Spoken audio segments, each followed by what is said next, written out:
ગોંડલની સરખામણી મિર્ઝાપુર સાથે કરનાર પાટીદાર સમાજના આગેવાનો 27 એપ્રિલના રોજ ગોંડલ મુલાકાતે પહોંચ્યા હતા અને દરમિયાન આખા ગોંડલની અંદર જાતિવાદી માનસિકતા ધરાવતા લોકોની સામે જન આક્રોશના પોસ્ટરો આખા ગોંડલની અંદર લાગ્યા હતા। બીજી તરફ અલ્પેશ કથિરિયા સહિતના તમામ આગેવાનો ગોંડલની અંદર આવેલી તમામ પ્રતિમાઓના ફૂલહાર ચડાવવાના હતા। જો કે ડોક્ટર બાબા સાહેબ આંબેડકરની પ્રતિમા નજીક એ 4 રસ્તા પાસે ગોંડલના તમામ 4 રસ્તાના ખૂણાઓ પર આ તમામ જાતિવાદી માનસિકતા ધરાવતા હોવાના પોસ્ટરો લગાવ્યા હતા। જો કે આ પોસ્ટરો ફાડવા બદલ પણ હવે ગોંડલ બી ડિવિઝન પોલીસે વધુ એક ગુનો દાખલ થયો છે। નમસ્કાર, આપ જોઈ રહ્યા છો ન્યૂઝ રૂમ ને આપની સાથે હું છું પ્રદીપ।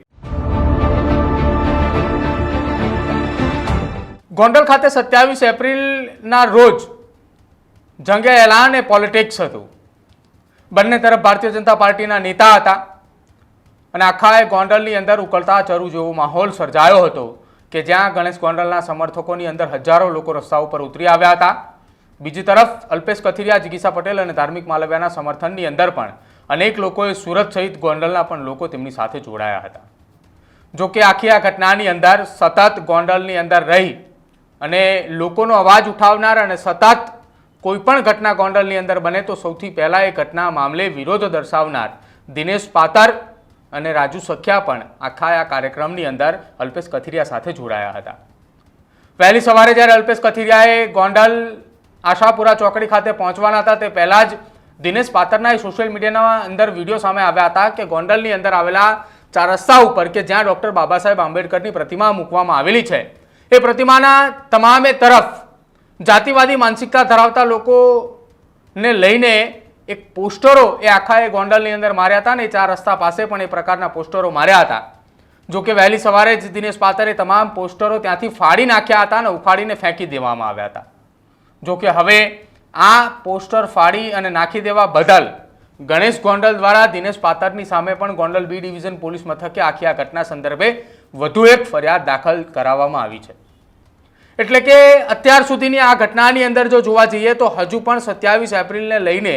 એક બાદ એક ઘટનાઓ સામે આવી રહી છે। સોશિયલ મીડિયાની અંદર વિડીયો સામે આવી રહ્યા છે અને જે પ્રકારે વિડીયો સામે આવે છે એ જ પ્રકારે વારંવાર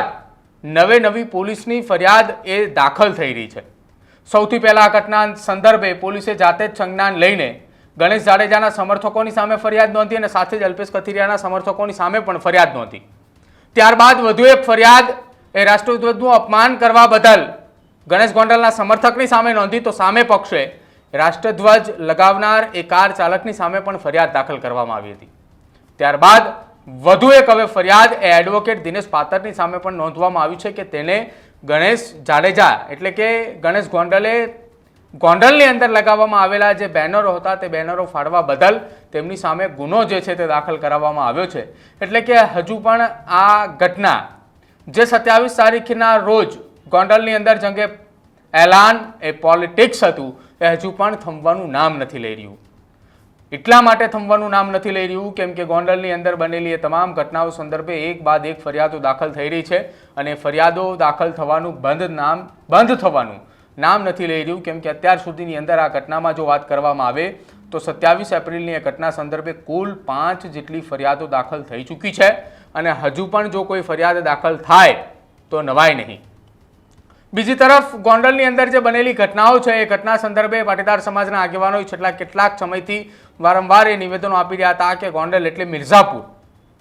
જો કે ગોંડલની અંદર રવિવારે 27 એપ્રિલના રોજ બનેલી એ ઘટના સંદર્ભે ગુજરાતની અંદર અલગ અલગ જગ્યાએથી કેટલાક લોકો અને કેટલાક સામાજિક આગેવાનોએ સોશિયલ મીડિયાના માધ્યમથી પોસ્ટ કરી કે શું આ ખરા અર્થની અંદર ગોંડલ છે। જો કે હવે આખા આ મામલાની અંદર એ મામલો ખૂબ ચર્ચાનો વિષય બન્યો છે કે શું ગોંડલની અંદર તે દિવસે જે ઘટના બની એટલે કે 27 એપ્રિલના રોજ આશાપુરા ચોકડી ખાતે જે ઘટના બની કે જ્યાં ગાડીઓના કાચ તોડવામાં આવ્યા હતા, શું પોલીસને આખી આ ઘટના સંદર્ભે કોઈ શંકા હતી કે કેમ? આ પ્રકારની ઘટના અથવા આ પ્રકારનો બનાવ બનશે પોલીસ જાણતી હતી?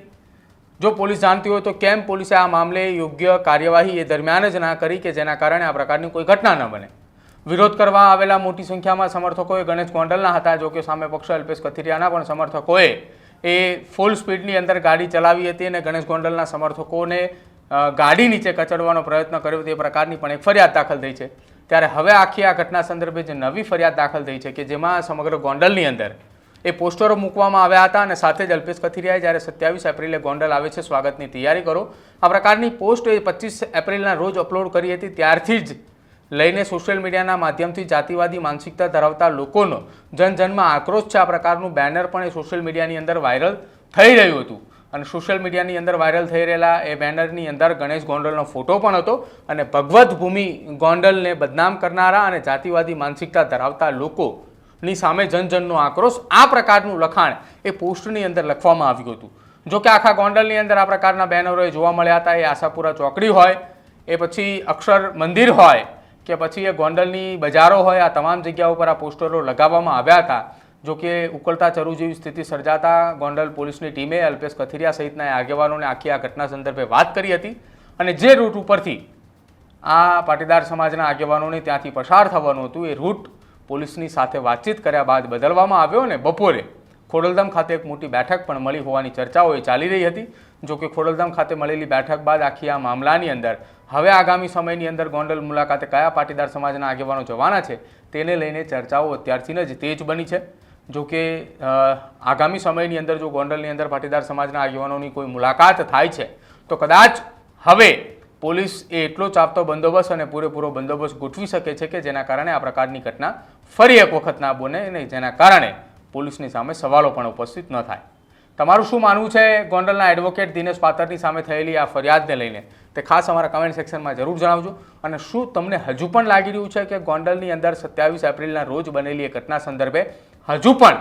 કોઈ નવી પોલીસ ફરિયાદ દાખલ થઈ શકે તેમ છે જો એ પણ જાણતા હોય તો જરૂરથી અમારા કમેન્ટ સેક્શનની અંદર જણાવજો જોતા રહેજો ન્યૂઝરૂમ નમસ્કાર